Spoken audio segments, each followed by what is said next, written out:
सोमैटो में सोमा वर्ड आ रहा है, सोमा वर्ड मतलब बॉडी वॉल। तो सोमैटोप्लूरिक का मतलब होता है कि ये जो हमारी ट्रोफोब्लास्ट को लाइन कर रहा है, मतलब हमारी पेराइटल मीजोडर्म। और स्प्लैंक्नो मतलब विसरल लेयर, मतलब ये हमारी विसरल मीजोडर्म। ठीक है, यहाँ पे देखो ये वाली जो लेयर है ना, ये ट्रोफोब्लास्ट को लाइन कर रही है, तो ये कहलाती है somatopleuric layer of extra embryonic mesoderm. और जो हमारी ये वाली लेयर है वो कहलाती है हमारी स्प्लैंक्नोप्लूरिक लेयर, क्योंकि ये योक सैक को लाइन कर रही है। जो लेयर योक सैक को लाइन कर रही है वो स्प्लैंक्नोप्लूरिक, जो लेयर ट्रोफोब्लास्ट को लाइन कर रही है वो सोमैटोप्लूरिक। ठीक है, अब हम कोरियन और एमनियन के बारे में बताते हैं।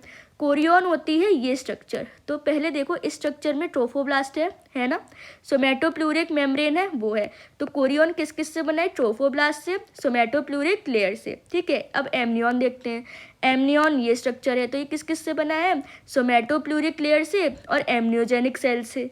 ठीक है, ये दोनों ही लेयर सोमैटोप्लूरिक से बनी है, क्योंकि जो हमारी स्प्लैंक्नो है वो तो योक सैक के चारों तरफ है ना, बाकी ये लेयर तो सोमैटो हुई ना।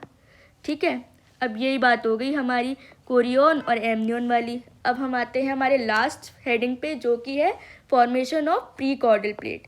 ठीक है, पहले डायग्राम से समझते हैं और ये बहुत ही आसान है। ठीक है, जब हमारी जो जर्म डिस्क बनती है ना, तो क्या होता है कि ये एक्टोडर्म है जो कॉलमनर है और एंडोडर्म है जो क्यूबिकल है। तो यहाँ पे क्या होता है, कुछ जनरेशन होता है सेल्स का इस जगह पे।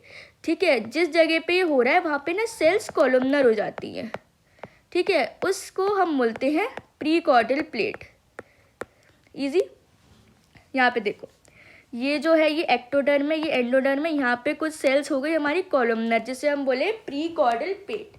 अच्छा, प्री कॉर्डल प्लेट जो होती है ना वो हेड की तरफ बनती है, और जो दूसरा एंड हो गया वो ऑब्वियसली टेल हो जाएगा। ठीक है, तो जो प्री कॉर्डल प्लेट होती है ना वो हमें बताती है एक्सिस ऑफ एम्ब्रियो, मतलब कि हेड की तरह टेल की तरह।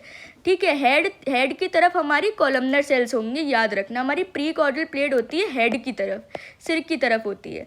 ठीक है, अब ये प्री कॉर्डल प्लेट होती क्या है, जो हमारी डिस्क होती है ना वहाँ पे एक राउंडेड एलिवेशन दिखता है, उस एलिवेशन को बोलते हैं प्री कॉर्डल प्लेट।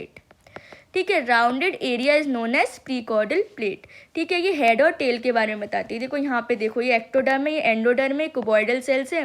तो यहाँ पे ना ये टॉल कॉलमनर सेल्स बन गई, ये राउंडेड दिखती है अगर आप ऊपर से देखोगे, तो उसे हम बोलते हैं प्री कॉर्डल प्लेट। ठीक है, यहाँ पे देखो ये जो है ये हम डिस्क को ऊपर से देख रहे हैं, तो ऊपर से देखने में क्या होगा कि ये हमारी राउंडेड शेप प्रोकॉर्डल प्लेट दिखेगी। ये कुछ नहीं है, ये कॉलमनर सेल्स होती हैं। ठीक है, कॉलमनर सेल्स होती है जो हमारी हाइपोब्लास्ट पे होती है, मतलब एंडोडर्म पे होती है, उन्हें ही हम प्री कॉर्डल प्लेट बोल रहे हैं। अब हम एक समरी कर लेते हैं सेकेंड वीक की। सबसे पहले क्या बना था, हमारी बाइलेमिनर डिस्क, जो कौन बना रहा था, हमारी inner cell mass, hypoblast, epiblast. फिर हमारी एमनियोटिक कैविटी और प्राइमरी योक सैक बनते हैं। प्राइमरी योक सैक हमारी हाइपोब्लास्ट बनाती है। ठीक है, एक्स्ट्रा एम्ब्रियोनिक सीलोम, मीजोडर्म, ये सब फॉर्म होते हैं। फिर कनेक्टिंग स्टॉक जो कि एक्स्ट्रा एम्ब्रियोनिक मेम्ब्रेन बनाती है।